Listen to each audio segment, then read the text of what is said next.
Hello बच्चों, स्वागत है हमारे यूट्यूब चैनल फिजिक्स विद के उत्तम में। और आज हम लोग 11वीं क्लास की फिजिक्स में कणों के निकाय तथा घूर्णन गति का एक नया टॉपिक पढ़ेंगे। घूर्णन गति यानी रोटेशनल मोशन। तो रोटेशनल मोशन एक ऐसा टॉपिक है जिस पर हम लोग चर्चा करने से पहले जो इसके पहले जो चैप्टर हमारे हैं, सरल रेखा में गति और वृत्तीय गति, उन दोनों के जो कॉन्सेप्ट हैं, कॉन्सेप्ट वालों से रिलेटेड जो परिभाषाएं हैं, जो टर्म है, वो आपको अच्छी तरीके से आना चाहिए। जैसे जब सरल रेखा में गति की बात करेंगे, रेखीय गति की जब बात होगी तो उसमें हम लोग अब पढ़ते हैं रेखीय विस्थापन, रेखीय त्वरण, रेखीय वेग, ये क्या होते हैं। और साथ में वृत्तीय गति से रिलेटेड जो टर्म है, कोणीय विस्थापन, कोणीय वेग, जिसको हम ओमेगा से लिखते हैं, ठीक है ना। तो ये जब तक हमको क्लियर नहीं होंगे तब तक रोटेशनल मोशन यानी घूर्णन गति को समझना कठिन लगता है। तभी ये टॉपिक कठिन लगता है क्योंकि ये अभी तक जितना हम लोगों ने फिजिक्स में पढ़ा है 11वीं क्लास की, उन सभी टॉपिकों का इस वाले टॉपिक में कॉम्बिनेशन है, ठीक है ना। तो मेन हमारा आज का जो टॉपिक रहेगा वो घूर्णन गति का रहेगा, जिसमें हम लोग पढ़ेंगे घूर्णन गति की परिभाषा और घूर्णन गति की कुछ विशेषताएं भी जानेंगे हम लोग। और साथ में एक और टॉपिक साथ में पढ़ेंगे जिसको हम लोग कहते हैं बल आघूर्ण यानी टॉर्क। उसकी परिभाषा भी जानेंगे, उसका फार्मूला और उसका महत्व भी हमको समझेंगे। तो रोटेशनल मोशन टॉपिक शुरू करने से पहले हम लोग इसके बैकग्राउंड में जाते हैं। बैकग्राउंड जाने के लिए हम लोग हेडिंग लगाएंगे सबसे पहले जड़ पिंडों की गति। तो हेडिंग लगाएंगे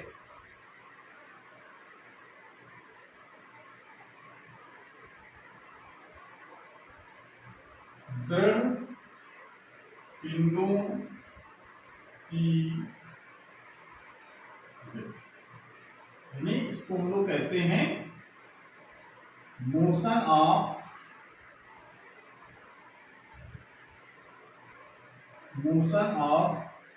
रिजिड बॉडी।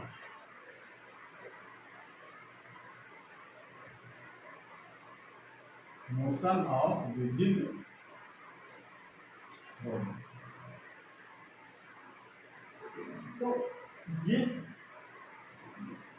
ये जो मेन हमारा टॉपिक ये है दृढ़ पिंडों की गति।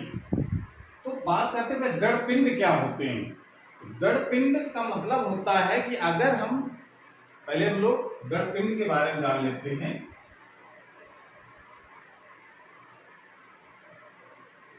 दृढ़ पिंड का मतलब रिजिड, मतलब कठोर हो, कोई ऐसी वस्तु या ऐसा पिंड जिस पर बाह्य बल लगाने से उस पिंड के जो अणु हैं उनके बीच कोई विस्थापन ना हो, यानी एक दूसरे के सापेक्ष उनकी गति ना हो, ऐसे पिंड को हम कहते हैं दृढ़ पिंड। यानी इसकी डिफिनेशन लिख सकते हैं कि वह पिंड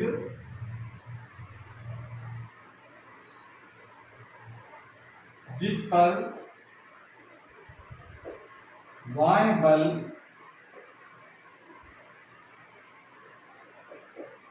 लगाने पर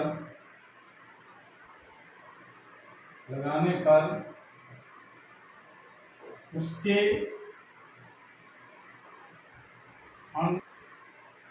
एक दूसरे के सापेक्ष विस्थापित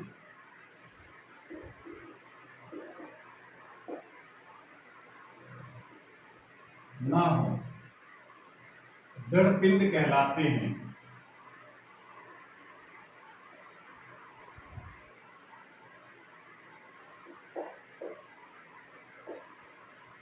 मतलब अगर कोई पिंड की बात करते हैं, जैसे एग्जाम्पल अगर देखो इस चित्र के माध्यम से, जैसे मान लेते हैं हमारे पास कोई ये पिंड है जिसमें दो, अब पिंड है तो ये कणों से मिलकर के बना होगा। तो मान लेते हैं इसमें एक कण यहां पर है और एक कण यहां पर है, अणु या कण कुछ भी कह लीजिए। अगर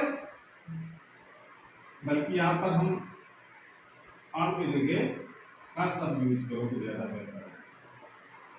उसके कण एक दूसरे के साथ विस्थापित ना हो। तो मान लेते एक कण ए है, एक कण है बी, इस पर जब हम बल लगाए चलाने के लिए तो ये ऐसे चले एकदम कि जितनी दूरी पहले थी, मतलब जितनी दूरी पहले थी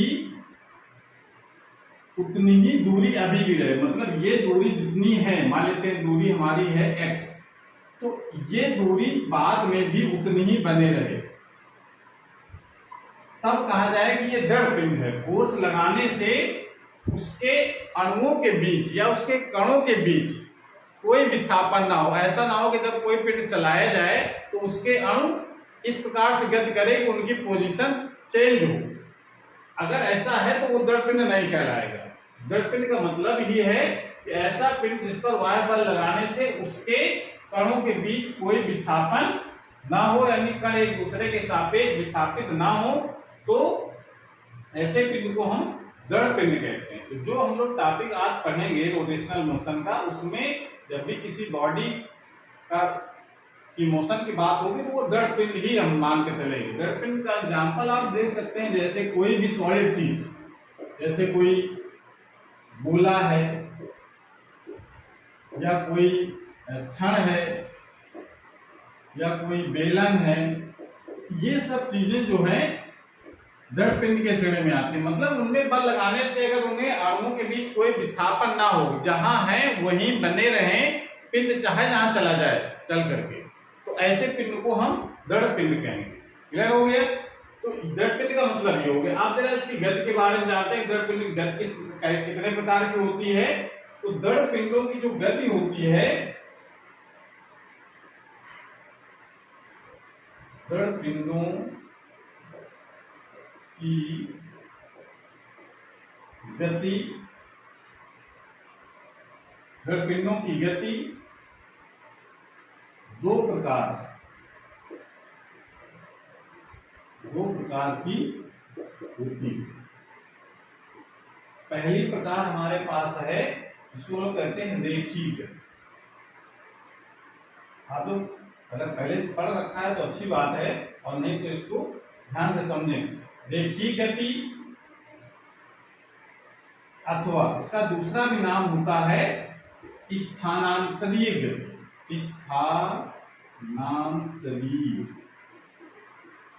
स्थानांतरीय गति यानी लीनियर मोशन या ट्रांसलेटरी मोशन कहते हैं इसको, ठीक है। और दूसरी जो गति होती है उसको हम लोग कहते हैं घूर्णन गति, जो आज का मेन टॉपिक है, घूर्णन गति, अथवा इसका भी दूसरा नाम है कोणीय गति।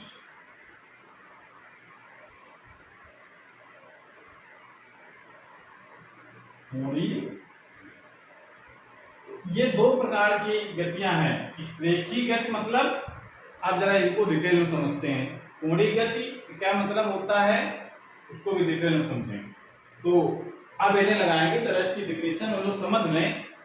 जब बैकग्राउंड पे गए हैं तो पूरी जानकारी।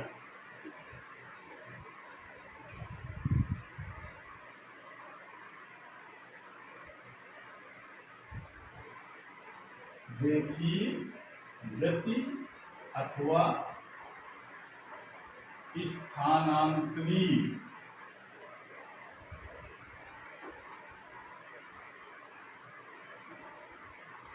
गति यानी ट्रांसलेटरी मोशन या लीनियर मोशन इसको कहते हैं इंग्लिश में। तो ये किस प्रकार गति होती है इसको समझना है। जैसे अगर मान लेते हैं हमारे पास एक पिंड है जिसका एक कण यहां पर है और एक कण यहां पर, और इस पर बल लगाए हैं तो ये चलना शुरू करेगा। अगर इस प्रकार से चलता है कि वो चल करके यहां पर आ गया, वही पिंड, और ये कण जो है, कण तो बहुत सारे होंगे, हम केवल दो कणों को लेकर चल रहे हैं, और ये आ गया यहां पर और ये दूसरा वाला आ गया यहां पर। तो आप जरा देखो इसके जो पथ हैं वो कैसे हैं, एकदम समांतर और सरल रेखा में है। ये कण सीधा चलता हुआ यहां पहुंच गया, ये कण सीधा चलता हुआ यहां पहुंच गया। ऐसे बीच के जितने भी कण होंगे इसके, वो सब सीधी रेखा में चल रहे हों ऐसे अगर इसको गति कराया जाए, इस पिंड को, दृढ़ पिंड को, पिंड की जब बात करेंगे चैप्टर में दृढ़ पिंड से ही मतलब है, तो वो सब एक सीधी रेखा में गति करते हैं, तो ऐसी गति को हम कहते हैं रेखीय गति या स्थानांतरित गति कहते हैं। तो डिफिनेशन आप अगर लिखना चाहो लिख सकते हैं, वह गति जिसमें पिंड के सभी कण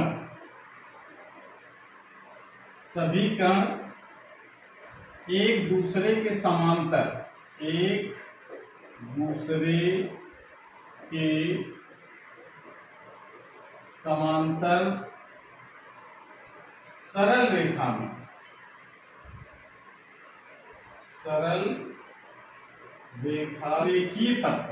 सरल रेखीय पथ पर गति करते हैं। ये आप डिफिनेशन लिख सकते हैं इसकी। एक दूसरे के समांतर भी हो और सरल रेखीय पथ पर गति कर रहे हो, सीधी रेखा में गति कर रहे हो, तो ऐसी गति को हम कहते हैं रेखीय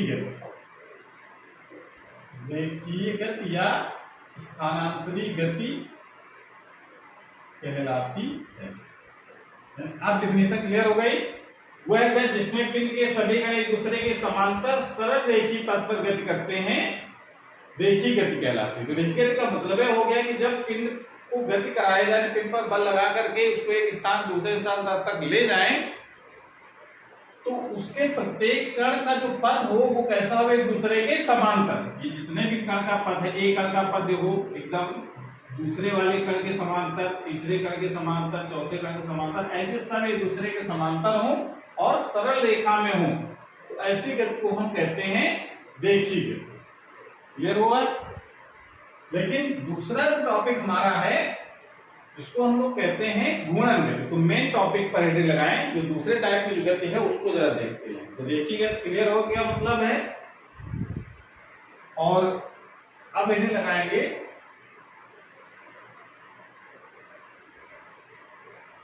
घूर्णन गति। यहां से मेन टॉपिक हमारा शुरू होता है।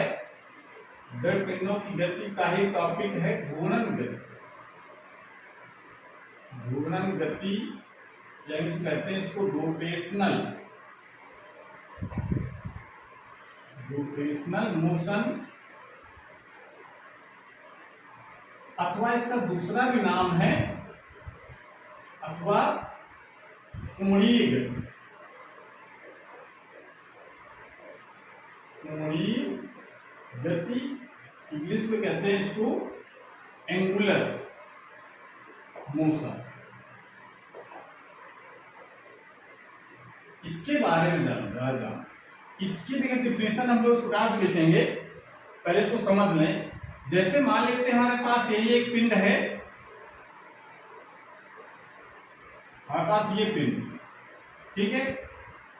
इसमें इस पिंड का कोई एक पॉइंट किसी जगह फिक्स कर दो, मतलब जो कि एक ये हमने पिंड लिया और उसका इस जगह पर एक कीली ठोक करके इसको गाड़ दिया, और फिर हम इसको गति कराएं, यानी कि इस पर हम बल लगाएं तो क्या करेगा ये, अगर इस पर बल लगाते हैं ऐसे, तो ये इस बिंदु के परितः ये घूमने लगता है या घूमने का प्रयास करता है।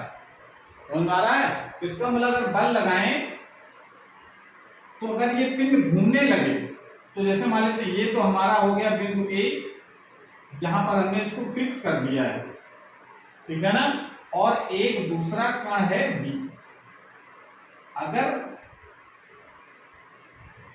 इस पर अगर बल लगाते हैं, इसको गति कराया जाए, तो जब गति कराएंगे तो इसकी गति इस टाइप की हमको दिखाई पड़ेगी। जरा देखो, ये पॉइंट तो फिक्स रहेगा और ये जो वस्तु हमको ऐसी दिखने लगेगी, यानी ये जो बिंदु बी है वो कहां पहुंच जाएगा, यहां पर। और चूंकि ए तो जाएगा नहीं, चूंकि वहां पर उसको फिक्स कर रखा है हमने, तो इसकी जो गति होगी वो ए बी से बी डैश पर पहुंच गई। तो ये जो ए से बी डैश में जो पहुंच रहा है उसकी जो गति जरा देखो कैसी है, ये वृत्तीय पथ पर गति करता है, ये कण बिंदु बी वाला।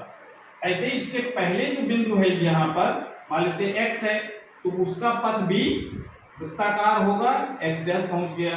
यहाँ पर अगर कोई कण है y, तो ये चल करके यहाँ पर पहुंच जाएगा y डैश पर।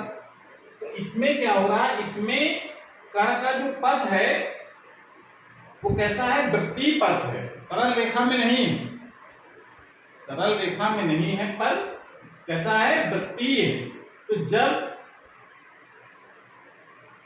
पिंड इस प्रकार से गति करे, यानी वो गति जिसमें पिंड के प्रत्येक कण एक वृत्तीय पथ पर गति करते हैं, तो ऐसी गति को हम कहते हैं घूर्णन गति। जैसे इसको अगर हम यहाँ का समझो कि इसको, जैसे ये मार्कर हमारे पास है, इसको मार्कर को अगर हम यहाँ पर खड़ा कर दें और इस पर बल लगाएं और इस जगह इसको कीली से गाड़ दें, तो ये इसको बल लगाएंगे तो ये तो ऐसे राउंड करेगा, और राउंड करेगा तो हर एक जो कण होगा इसका मार्कर का, वो सब एक वृत्तीय पथ पर गति करेगा, समझ आ रहा है। लेकिन उन जो वृत्तीय पथ होंगी उनकी जो त्रिज्याएं होंगी वो अलग अलग होंगी हर कण की। प्रत्येक कण वृत्तीय पथ पर चक्कर लगाएगा, लेकिन हर कण की जो त्रिज्या होगी वो अलग अलग होगी। क्लियर हो गया। तो जरा परिभाषा हम लोग क्या लिखेंगे घूर्णन गति की, वह गति जिसमें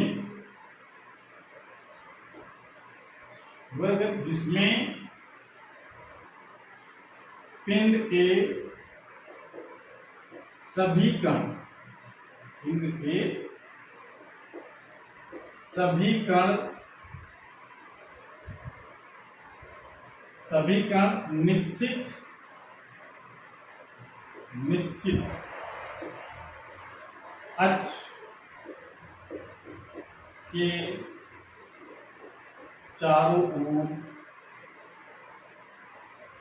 निश्चित अक्ष के चारों ओर वृत्तीय पथ पर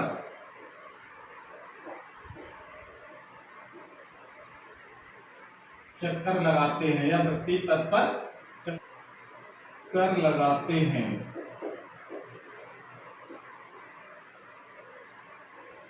घूर्णन गति कहलाती है। घूर्णन गति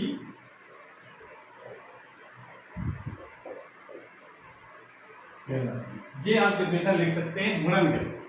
सबसे अच्छी डेफिनेशन, वह गति जिसमें पिंड के सभी कण निश्चित अक्ष के चारों ओर वृत्तीय पथ पर चक्कर लगाते हैं। जैसे ये अगर दिखाने चारों वृत्तीय सभी कण हैं, सभी कण निश्चित अक्ष के चारों ओर वृत्तीय पथ पर चक्कर लगाते हैं, घूर्णन गति कहलाती है। यानी जैसे ये कण है उसको देखा जाए तो ये एक चक्कर ऐसे लगाएगा, ये जो कण है वो यहाँ पर चक्कर लगाएगा, ये कण है यहाँ ऐसे चक्कर लगाएगा। ऐसे हर कण किसके चक्कर लगा रहा है, इस बिंदु के चारों ओर, यानी इस अक्ष के चारों ओर। तो एक फिक्स्ड अक्ष है इसकी, उस अक्ष को कहा जाता है घूर्णन अक्ष कहते हैं, जिसके चारों ओर सभी कण चक्कर लगा रहे हैं, उस अक्ष को हम कहते हैं घूर्णन अक्ष। इसका मैं यहां लिख सकते हैं, इस निश्चित अक्ष को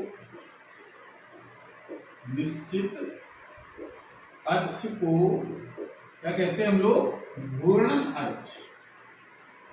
घूर्णन अक्ष यानी एक्सिस ऑफ रोटेशन। क्या कहते हैं, axis of rotation. Axis of rotation कहते हैं, यानी जितने भी कण हैं उन सब का केंद्र कहां पर होगा, अक्ष पर होगा, और उस अक्ष को हम कहते हैं घूर्णन अक्ष। सभी जितने भी कण, चाहे वो यहाँ कण हो, वो भी बिंदु ए के साथ चक्कर लगाएगा। यानी ये समझ लीजिए ये क्या है, इसका घूर्णन अक्ष है, इसके चारों ओर चक्कर लगाते हैं। एक चीज ये क्लियर हो गई कि कोई भी बॉडी किसी जगह फिक्स है और उसको अगर बल लगा करके घुमाया जाए तो वो जहां पर फिक्स होती है उसके चारों ओर घूमने लगती है। तो घूर्णन गति का मतलब होता है गोल गोल घूमना, यानी चक्करदार जो गति होती है उसको हम लोग कहते हैं घूर्णन गति। और उसमें बॉडी का जो प्रत्येक कण है या प्रत्येक बिंदु है या वृत्तीय पथ पर गति करेगा, ये उसकी शर्त है। जितने भी कण है बॉडी के वो सब वृत्तीय कक्षा पर चक्कर लगाएं तो उसको हम कहेंगे घूर्णन गति। और घूर्णन गति का एग्जाम्पल हम लोग क्या ले सकते हैं,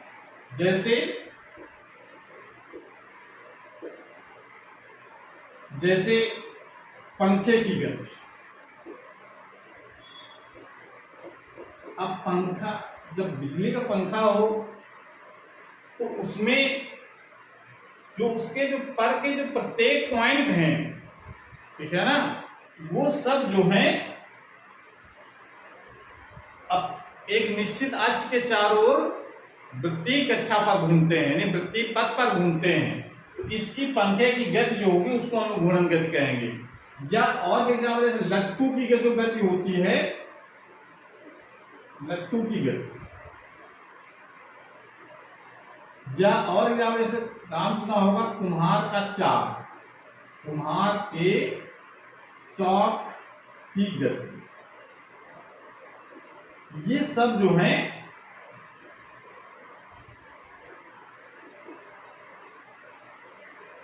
घूर्णन गति के एग्जाम्पल हो सकते हैं। ये समझ लीजिए कि आप बिल्कुल आप ध्यान रखना है कि ऐसा पिंड जिसका प्रत्येक कण एक निश्चित अक्ष के चारों ओर वृत्तीय कक्षा पर चक्कर लगा रहा हो, तो ऐसे पिंड की गति को हम कहते हैं घूर्णन गति। बस इतनी सिंपल सी बात आपको याद रखनी है। अब इसकी जरा विशेषता जरा देखो। अब चूंकि प्रत्येक कण जो है वृत्तीय कक्षा पर चक्कर लगा रहा है, तो इसका मतलब है कि वृत्तीय गति के सारे नियम, सारे फार्मूले, उससे संबंधित जितने भी कॉन्सेप्ट हैं वो सब आपको क्लियर होने चाहिए। जैसे अगर हम जानते हैं कि अगर कोई कण बिंदु B से बिंदु B' पर पहुंचता है तो इसका जो कोणीय विस्थापन है वो कितना हो। कोणीय विस्थापन मतलब यहाँ पर कितना कोण बना, वो कोणीय विस्थापन होता है, ठीक है। और जो बिंदु X है वो X पर पहुंचता है, उसका भी कोणीय विस्थापन थीटा है। जो Y पर है Y' पहुंचता है, उसका भी कोणीय विस्थापन थीटा है। तो कोणीय विस्थापन सबका सेम, और तो कोणीय वेग क्या होगा, तो कोणीय वेग का सूत्र हमको पता है, वो कोणीय वेग बराबर होता है, जिसको हम लोग क्या कहते हैं, कोणीय वेग का जो सिंबल होता है उसको हम लोग ओमेगा से कहते हैं। ओमेगा क्या होता है, थीटा अपॉन टी। एकांक समय में हुए कोणीय विस्थापन को, थीटा क्या होता है, कोणीय विस्थापन, कोणीय विस्थापन को कोणीय वेग कहते हैं। ये डेफिनेशन होती है। तो इसका प्रत्येक कण का जो कोणीय विस्थापन है वो सेम है। इसका मतलब है कि उसका कोणीय वेग हर कण का बराबर हो, समान हो। प्रत्येक कण का जो कोणीय वेग है वो बराबर होगा। लेकिन क्या रेखीय वेग क्या बराबर होगा प्रत्येक कण, ये जरा ध्यान दो। रेखीय वेग बताओ, कोणीय वेग तो हर कण का, चाहे B का कण, B बिंदु पर कण हो, चाहे X पर हो, चाहे Y पर हो, या कोई भी अदर पॉइंट पर कण अगर है, तो उस कण का जो कोणीय वेग है वो बराबर होता है। हर कण का जो कोणीय वेग है क्या होता है, बराबर। तो इसकी विशेषता भी आपको लिखनी है। ये डेफिनेशन आप नोट कर लीजिए पहले।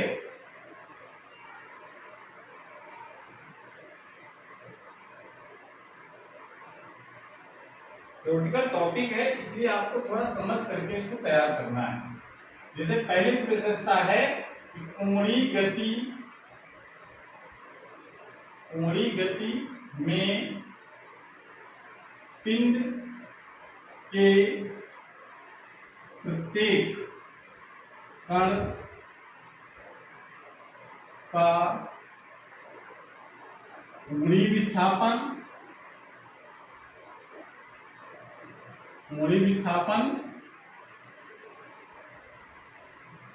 तथा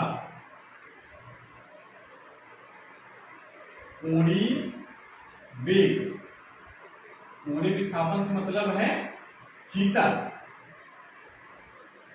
और कोणीय वेग से मतलब है ओमेगा, समान होता है। ये इसकी विशेषता है। कोणीय गति में पिंड के प्रत्येक कण का कोणीय विस्थापन तथा कोणीय वेग समान होता है, ठीक है ना। जैसे अभी हम लोग बात कर रहे थे, पिंड अगर हमारे पास कुछ इस टाइप का है और उसका एक यहाँ पर इसका मान लेते हैं एक्सेस ऑफ रोटेशन है, इसके इस तरह से घुमाना है। इसका एक तो एक्सेस हो गया, दूसरा मान लेते हैं ये पॉइंट है ए और बी सी, ऐसे करके सब कण हैं, इसके बहुत सारे कण होंगे। जब ये घूमेगा तो घूम करके इस कण की जो पोजीशन है वो इस पिन की पोजीशन कुछ मान लेते हैं ऐसी हो जाएगी। तो ये जो बिंदु ए है वो चल करके यहाँ पहुंच जाएगा ए पर, बिंदु बी है वो चल करके यहाँ पहुंच जाएगा बी डैश पर, ये ए डैश पर आ गया, सी जो है चल करके वो पहुंच जाएगा सी डैश। तो ये जो ये पोजीशन होगी। तो देखिए हर कण का जो कोणीय विस्थापन है वो सेम, चाहे ए से ए डैश पर गया हो कण, चाहे बी से बी डैश पर गया हो, चाहे सी से सी डैश पर गया हो, हर कण का जो कोणीय विस्थापन है वो सेम। और कोणीय विस्थापन अगर सेम है तो कोणीय वेग भी बराबर होता है, जो कोणीय वेग ओमेगा इक्वल टू होता है थीटा अपॉन टी। एकांक समय में कोणीय विस्थापन को वेग कहते हैं। जब थीटा बराबर है तो ओमेगा भी बराबर होगा। इस समय वही जितने समय में ए डैश पर पहुंचेगा उतने ही समय बी डैश पर पहुंचेगा। ऐसा तो है नहीं कि ये ज्यादा आगे चल गया हो। तो समय तो सबका सेम है और थीटा भी सेम है, तो ओमेगा भी सबका सेम है। लेकिन क्या इसका रेखीय वेग भी क्या सेम होगा? रेखीय वेग क्या होता है?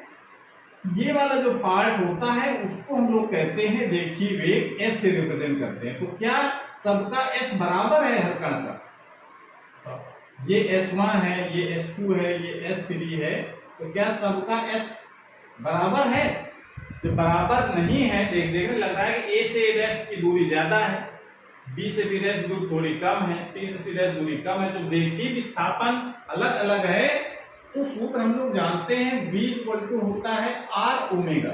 ओमेगा सबका सेम है, लेकिन चूंकि R सबका अलग अलग है, ये गुणनफल से A ज्यादा दूर है, B थोड़ा पास है, C उससे पास है, तो R सबका अलग अलग, त्रिज्या उसकी सबकी अलग अलग है, तो वेग भी सबका अलग अलग होगा। समझ में आ रहा है? या फिर इसको दूसरी तरीके से हम लोग सोच सकते हैं, V इक्वल टू होता है S अपॉन T। एकांक समय हुए रेखीय विस्थापन को वेग कहते हैं। तो विस्थापन सबके अलग अलग, तो उसका वेग भी सबका अलग अलग होगा। जिसका जो गुणनफल से जो कण दूर होगा, जिसका R ज्यादा होगा या S जिसका ज्यादा होगा, उसका वेग उतना ही ज्यादा होता है। जो जैसे गुणनफल जो पास होता है उसका जो रेखीय वेग है वो कम होता है। तो आप यहां लिख सकते हैं कोणीय गति में या घूर्णन गति में, कुछ भी लिख सकते हैं। कोणीय गति में पिंड के प्रत्येक कण का रेखीय विस्थापन तथा रेखीय वेग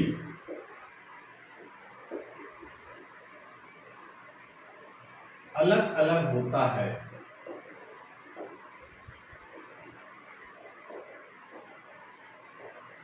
ये इसकी विशेषता है कोणीय गति की या रोटेशनल मोशन की, या उसको घूर्णन गति। घूर्णन गति में ये दो पॉइंट आपको और याद रखते हैं। क्लियर हो गया? उसके बाद अब हेडिंग लगाएंगे हम लोग टॉर्क यानी बल आघूर्ण के बारे में जानते हैं। सुनो कर लीजिए। उसके बाद एक टॉपिक है बल आघूर्ण, जिसके कारण ये घूर्णन गति पॉसिबल हो पाती है। जैसे अगर किसी वस्तु को चलाना हो तो हमको बल लगाना पड़ता है, तो बल लगाने से वस्तु में केवल रेखीय गति होती है। लेकिन अगर किसी पिंड को किसी अक्ष के प्रति घुमाना है तो उसमें लगाना पड़ता है हमको बल आघूर्ण। बल आघूर्ण चलाने के लिए लगाना पड़ता है, या चल रही है वस्तु तो उसको रोकने के लिए भी बल आघूर्ण लगाना पड़ता है। यानी घूर्णन गति जिसके कारण हो रही है या जिसके कारण रोकी जाती है घूर्णन गति, उसको कहते हैं बल आघूर्ण। तो बल आघूर्ण एक महत्वपूर्ण टॉपिक है, इसको जरा समझते हैं। विधि लगाएंगे।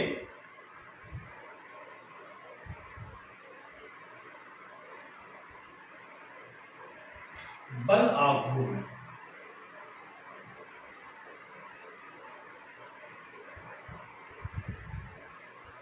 बला घूर्ण, या इसको हम लोग इंग्लिश में कहते हैं टॉर्क,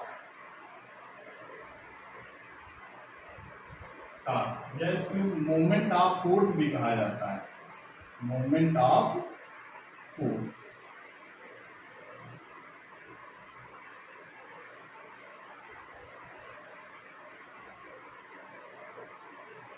तो इसका मतलब जरा समझें, अगर किसी पिंड पर बल इस प्रकार लगाया जाए, किसी पिंड पर बल हम इस प्रकार लगाएं कि वह पिंड किसी अक्ष के परितः घूमने का प्रयत्न करे। क्या बताया हमने? यदि किसी पिंड पर बल को, वाह्य बल को इस प्रकार लगाएं कि पिंड किसी अक्ष के परितः घूमने का प्रयत्न करता है, तो बल के इस गुण को हम कहते हैं बल आघूर्ण। परिभाषा इस प्रकार से लिखिए, पिंड पर कोई बाह्य बल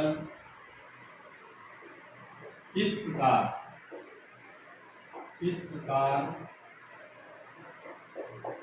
लगाया जाता है कि पिंड किसी अक्ष के परितः घूमने का प्रयत्न करता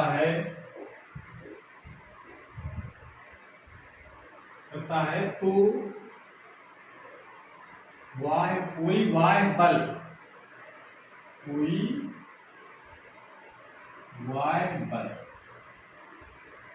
कोई बाह्य बल इस प्रकार लगाया जाता है कि पिंड किसी अक्ष के परितः घूमने का प्रयत्न करता है, तो बल के इस गुण को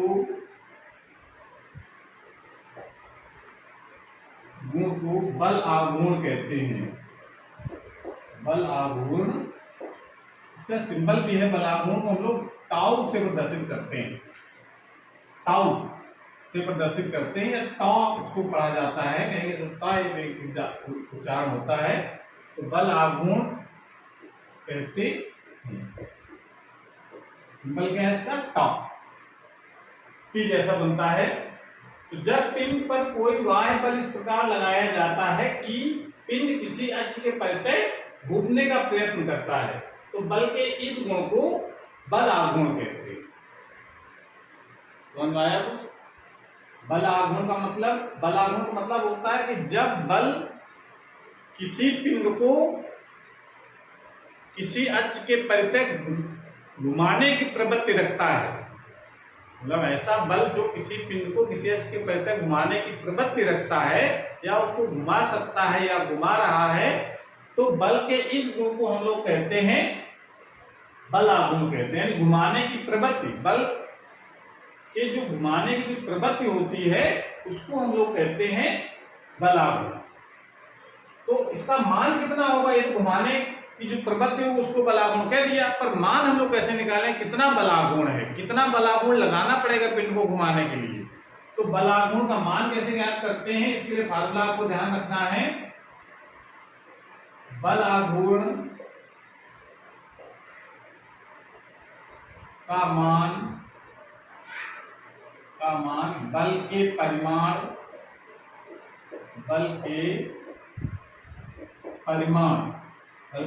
मतलब F, तथा बल की क्रिया रेखा,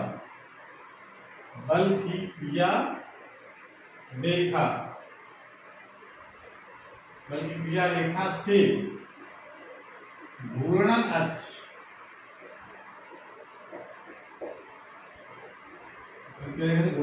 की लंबवत दूरी,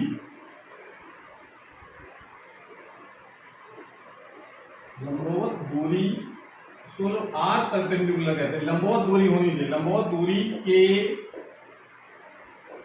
गुणनफल के बराबर होता है। यानी इसको फार्मूला क्या लिख सकते हैं, बल आघूर्ण बराबर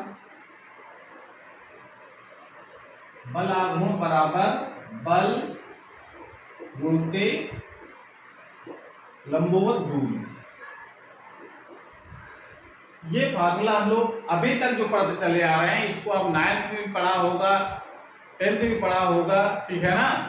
इसको जरा और हम लोग डीपली पढ़ते हैं कि इसका क्या मतलब है। सिंबल के रूप में अगर लिखना चाहें तो लिख सकते हैं टाउ इज इक्वल टू बल F और R परपेंडिकुलर। परपेंडिकुलर का मतलब लंबवत दूरी, इसकी बल की क्रिया रेखा से घूर्णन अक्ष के बीच की लंबवत दूरी। ये तो इसका एक जनरल से फार्मूला है। इसको जरा और गहराई से जानते हैं कि इसके अलावा भी कोई फार्मूला क्या हो सकता है इसका। तो इसको नोट करिए इतना, फिर आगे हम लोग चलते हैं।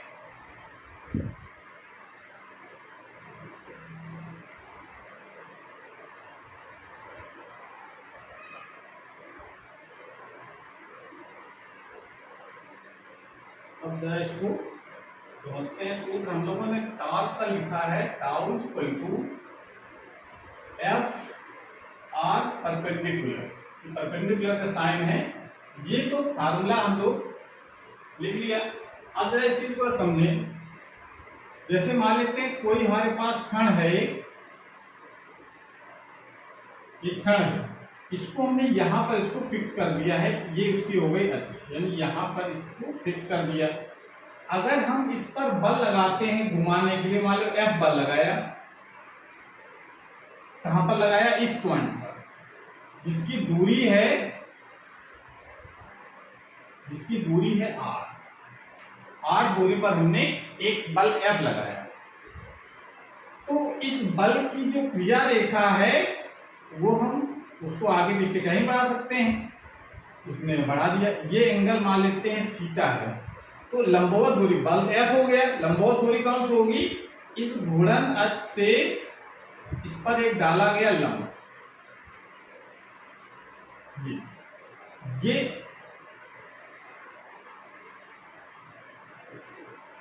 ये कोण 90 डिग्री का हो गया। तो ये जो दूरी होती है वो R परपेंडिकुलर होती है। उसका मान कैसे निकालेंगे, ये अगर जहां पर बल F लगाया गया उसके गुणन से दूरी है R, तो परपेंडिकुलर डिस्टेंस कितनी हो, कैसे निकालेंगे। ये अगर कोण थीटा है तो, और ये कोण 90 डिग्री है, तो ये कोण कितना हो जाएगा, 90 माइनस थीटा। अब ये 90 माइनस थीटा हो गया, तो इस R का इस दिशा में घटक कितना होगा, इस दिशा में घटक कितना होगा, R cos 90 माइनस थीटा। जिसका कोण दिया तो cos लगाते हैं, या उसको लिख सकते हैं R sin थीटा। ये जो घटक कहलाएगा यही तो परपेंडिकुलर घटक होगा, या परपेंडिकुलर डिस्टेंस होगी उसकी। तो इसका मतलब है कि ये वैल्यू अगर हम यहाँ पर लगाते हैं तो टाउ इक्वल टू क्या लिखा जाएगा, एफ आर साइन थीटा। ये फॉर्मूला बन जाएगा। अगर परपेंडिकुलर की वैल्यू हम ये वाली लगा देते हैं एफ साइन थीटा, तो एफ आर साइन थीटा लिख सकते हैं। इसी बात को जरा थोड़ा सा चेंज करें, अगर तो चेंज करें कैसे, जैसे अगर हम इस चीज को लिखना, इसी चीज को फिर कर देंगे। अगर हम परपेंडिकुलर डिस्टेंस निकालने के बजाय अगर हम ये सब कुछ वही व्यवस्था, ये इसका घूर्णन अक्ष है जिसके परिधि घुमाना है, बल हमने यहां पर फिर लगाया जिसकी घूर्णन से दूरी है R, ठीक है, और बल को हमने इस जगह ऐसे इस तरीके से लगा दिया F, इसके कोण बन रहा है थीटा। तो जरा इसको थोड़ा सा और आगे बढ़ाओ, डायरेक्शन, इसी डायरेक्शन में बल को यहां बढ़ा दिया। ये अगर कोण थीटा तो ये कोण थीटा हो जाएगा। तो जरा इस बल F को दो घटकों में विभक्त करो, एक इस दिशा में F cos थीटा और एक इस दिशा में F sin थीटा। ऐसे घटक विभक्त कर सकते हैं।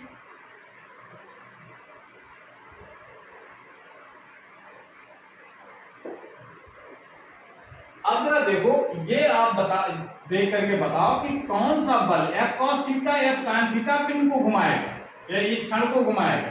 भाई ये जो F cos थीटा है ये तो क्षण को घुमाएगा नहीं। अगर कोई भी क्षण अगर ऐसे रखी है उस पर बल इधर तरफ लगाएं ऐसे, तो ये पिंड घूमेगा तो है नहीं। घुमाने काम कौन कर रहा है? F sin theta. तो F sin थीटा ही बलाघूर्ण का काम करता है, ठीक है ना। यानी बल हमने परिभाषा क्या लिखी है कि बल का वह गुण जो पिंड को किसी अक्ष के परितः घुमाए उसको बलाघूर्ण कहते हैं। तो अब ये जो F cos थीटा है ये तो बेकार है, ये तो बलाघूर्ण नहीं बनाएगा, बलाघूर्ण का काम नहीं करेगा ये। लेकिन ये जो F sin थीटा है ये बलाघूर्ण बनाता है। तो इसका मतलब अगर बलाघूर्ण वैल्यू निकालनी है तो इसका मतलब बल गुणते दूरी जो सूत्र होता है। तो अब देखिए इस बल के ये लंबवत दूरी कहलाएगी, ये कोण 90 डिग्री का होगा।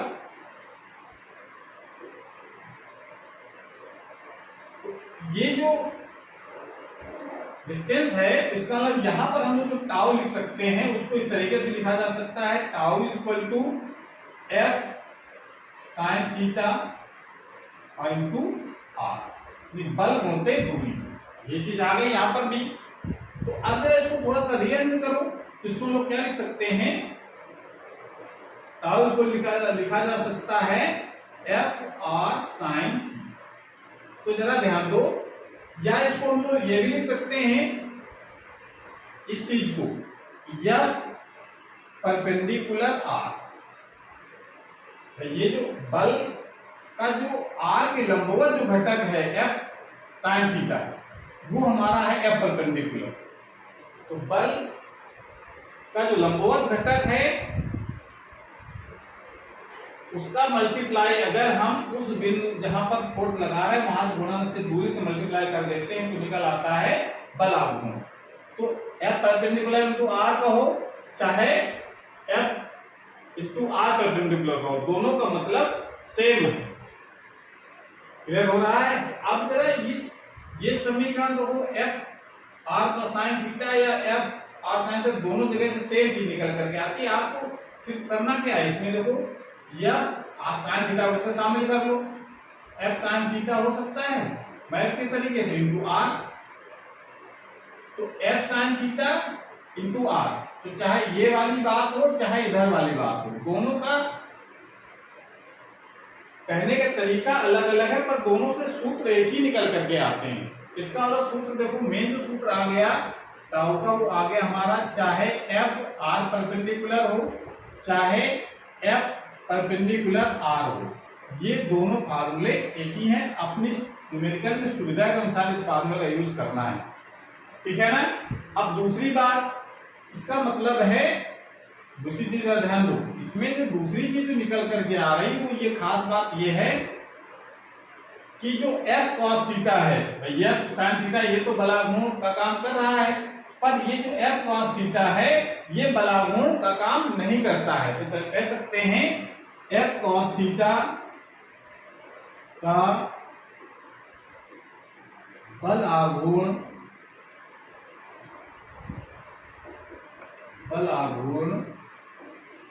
में कोई योगदान नहीं, मतलब F cos थीटा का बलाघूर्ण में कोई योगदान नहीं है, क्योंकि ये तो घुमा ही नहीं सकता इस तरीके का बल लगा हुआ है। क्यों नहीं है, क्यों योगदान नहीं करता ये, उसका रीजन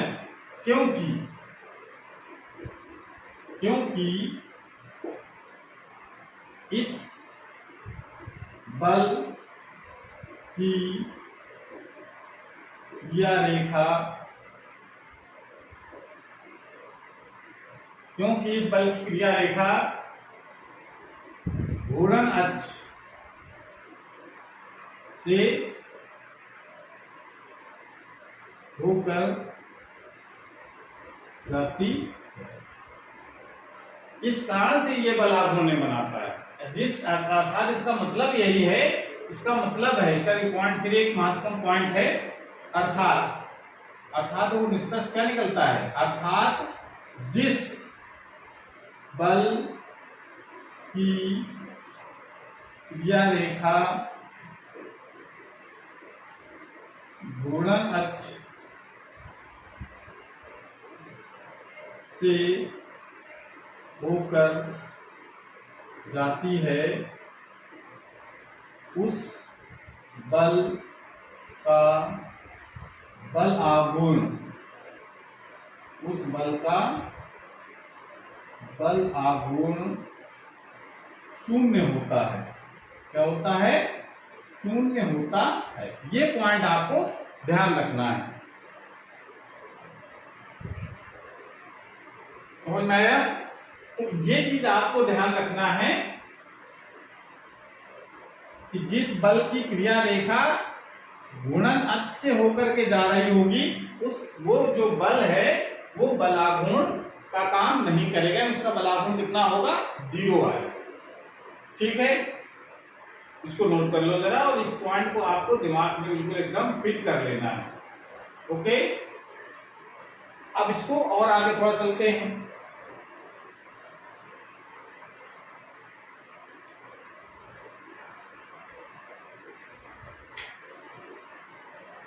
फार्मूला में लिखा है tau is equal to F perpendicular R या एफ आर परपेंडिकुलर, या इसको हम लोग ये भी लिख सकते हैं एफ आर साइन थीटा, या इसको वेक्टर रूप में लिखना चाहे इसका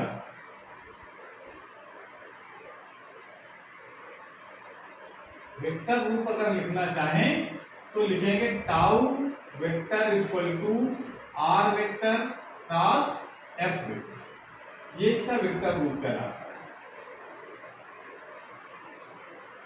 जैसे भी कोई कहीं पर भी अगर a क्रॉस b लिखा होता है तो हम क्या लिखते हैं? A B sine theta. अगर ए बी साइन थीटा लिखते हैं हम लोग क्रॉस प्रोडक्ट में, तो यहां पर भी अगर f और r साइन थीटा लिखा है तो इसका मतलब r cross f cross r नहीं लिखते हैं। ये ध्यान रखना, उसमें दिशा में समस्या है, इस कारण से हमेशा लिखते हैं हम लोग r क्रॉस f। तो पहले भी क्लियर हो गया। इसका मतलब टाउ जो है वो सदिश राशि है, तो इसकी कुछ विशेषताएं हम लोग लिख लेते हैं बलाघूर्ण की। बलाघूर्ण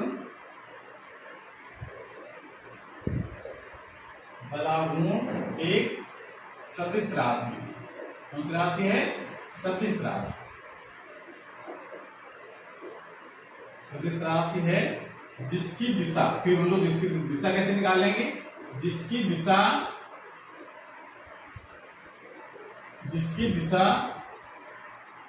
आर वेक्टर व एफ वेक्टर दोनों के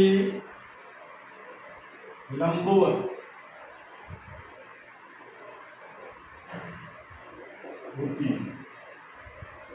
जिसकी दिशा जो आर और एफ दोनों के लंबवत होती है।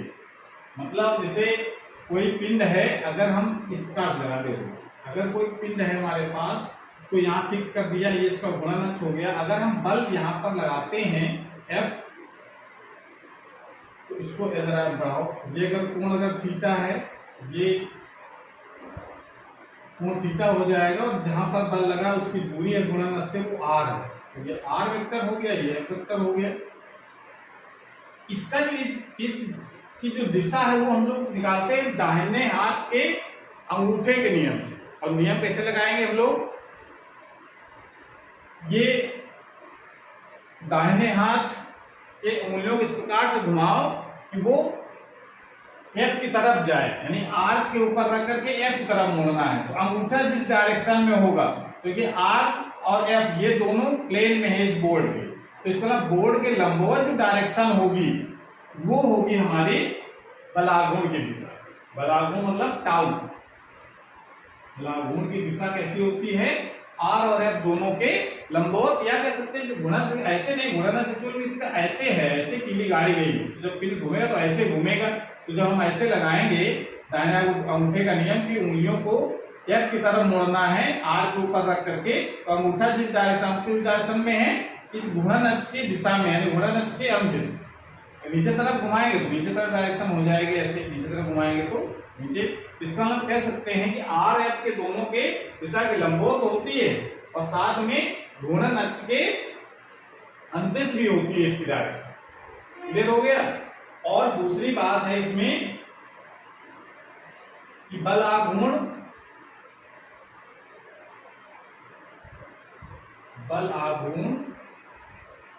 का SI पद्धति में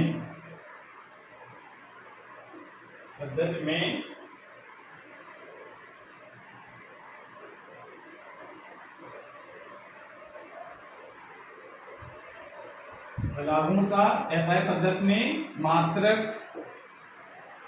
न्यूटन इंटू मीटर। बल का मात्रक न्यूटन, दूरी का मात्रक मीटर, तो न्यूटन मीटर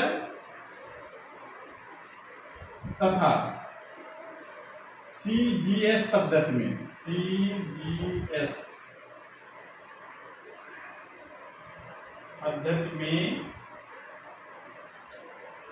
डाइन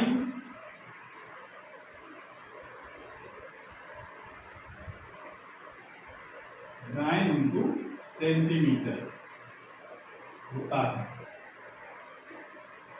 ये इसका मात्रक हो जाएगा। बल का मात्रक होता है डाइन, सेंटीमीटर लंबाई का होता है सेंटीमीटर, तो डाइन सेंटीमीटर हो गया। और बल आघूर्ण की जो विमा होती है, बल आघूर्ण की विमा m बल की विमा और दूरी की विमा रख दो, mL² T-2 होती है। इसका जो मी सूत्र होता है वो mL² T-2। दूसरी बात इसमें यह है कि यदि अगर कंडीशन लगी हो कि यदि बल आघूर्ण इस तरीके से जीरो अगर है, बल आघूर्ण अगर जीरो है, बल जीरो नहीं, बल अगर जीरो होगा तब तो बल आघूर्ण का मान भी जीरो आएगा, लेकिन बल आघूर्ण अगर जीरो है तो बल आघूर्ण जीरो कैसे हो सकता है, नहीं ध्यान देना है। यदि टाउ जीरो है, टाउ जीरो होने की दो शर्तें हैं, या तो बल जो लगा होगा बिल्कुल एकदम घूर्णन अक्ष पर लगा होगा किसी पिंड पर, तो R जीरो होगा। भाई घूर्णन अक्ष पर लगाएंगे तो क्या होगा, R जीरो। और R अगर जीरो है तो सूत्र हम लोग जानते हैं, अगर R जीरो है तो फिर चाहे जितना ज्यादा बल हो, चाहे जिस कोण पर लगाया गया हो, टाउ का मान जीरो आएगा। एक कंडीशन तो ये है। दूसरा कंडीशन हो सकती है कि बल तो लगाया गया है लेकिन थीटा का मान जीरो है। थीटा जीरो होने का मतलब है कि बल की क्रिया रेखा घूर्णन अक्ष से होकर के जा रही है। हमारा किसी पिंड को घुमाना है, ये पिंड यहाँ पर घूर्णन अक्ष हो गया, और इसको अगर घुमाना है तो बल अगर हम इस डायरेक्शन में ऐसे लगाएं तो क्या ये पिंड घूमेगा, नहीं घूमेगा। तो इसका मतलब इसकी क्रिया रेखा कहाँ से आ रही है, घूर्णन अक्ष से। तो घूर्णन अक्ष से क्रिया रेखा अगर जा रही है बल की, तो इसका मतलब है कि उसका टाउ जीरो आएगा, क्योंकि थीटा जीरो है। थीटा R और F के बीच का कोण होता है, तो R भी इसी डायरेक्शन में और F भी इसी डायरेक्शन में, तो दोनों एक ही डायरेक्शन में हो गए, तो बल थीटा कितना हो गया, जीरो। थीटा जीरो तो टाउ का मान भी जीरो। तो चाहे जिस कारण से टाउ का मान जीरो हो, अगर टाउ का मान जीरो है तो बल का मान चाहे जितना ज्यादा हो, वस्तु को हम उस अक्ष के परितः घुमा नहीं सकते हैं। तो मतलब कह सकते हैं कि टाउ का मान अगर जीरो है तो पिंड को घुमाया नहीं जा सकता।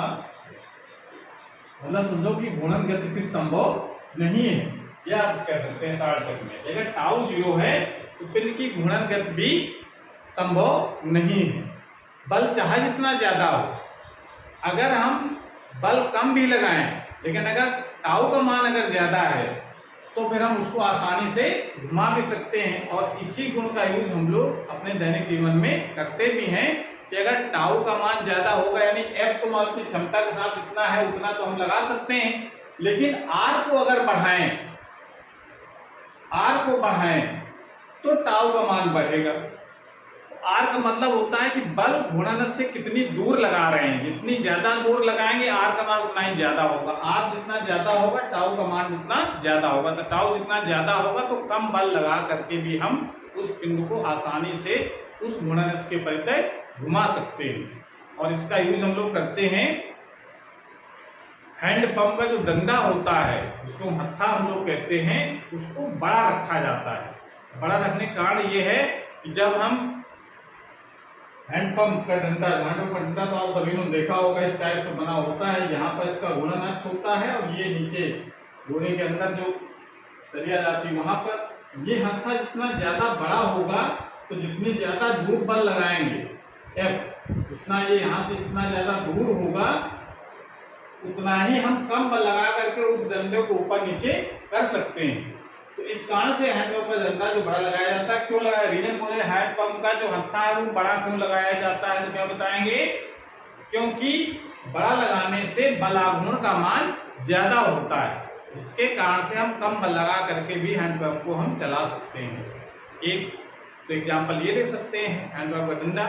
दूसरा हम लोग एग्जाम्पल ले सकते हैं, दरवाजे में जो हत्था लगाया जाता है खोलने और बंद करने के लिए, तो वो भी कब्जे से दूर लगाते हैं। तो कब्जा का किसका काम करता है, घूर्णन अक्ष का। तो घूर्णन अक्ष से कब्जा जितनी दूर होगा उसमें हम उसका जो बल आघूर्ण होगा उतना ही ज्यादा होगा। आर जितना ज्यादा होगा, आर ज्यादा होगा तो हम कम बल लगा करके भी दरवाजे को आसानी से बंद या खोल सकते हैं। तो मतलब अगर किसी पिन को घुमाना है तो उसमें हम बल आघूर्ण अगर ज्यादा होगा, ऐसी व्यवस्था करें। बल आघूर्ण ज्यादा करने के दो तरीके, या तो भाई बल हम ज्यादा लगाएं, तो बल हम तो अपनी क्षमता के साथ लगा सकते हैं, उसको तो बढ़ा सकते नहीं है। तो दूसरा तरीका बढ़ाने का ये है कि हम बल जितना भी है वो घूर्णन से दूर लगाएं, तो बल आघूर्ण ज्यादा होगा। तो जितना ज्यादा दूर हम बल लगाएंगे तो किसी पिंड को उतनी आसानी से हम घुमा सकते हैं। तो ये सब पॉइंट आपको ध्यान रखने हैं बल आघूर्ण से, और यही बल आघूर्ण ही घूर्णन गति कराता है या घूर्णन गति कर रही वस्तु को रोकता है। तो आज हम लोग इतना ही जानते हैं और अगले टॉपिक पर हम लोग फिर चर्चा करेंगे। तो आज क्लास हमारे पर समाप्त होती है। अगर ये वीडियो अच्छा लगा हो तो उसको लाइक करें, अपने दोस्तों को शेयर करें, और चैनल अभी तक सब्सक्राइब नहीं किया तो सब्सक्राइब करें, जिससे नए जो वीडियो अपलोड हो उसकी नोटिफिकेशन आपके पास सबसे पहले पहुंच जाए। पढ़ाई करते रहिए। Thank you.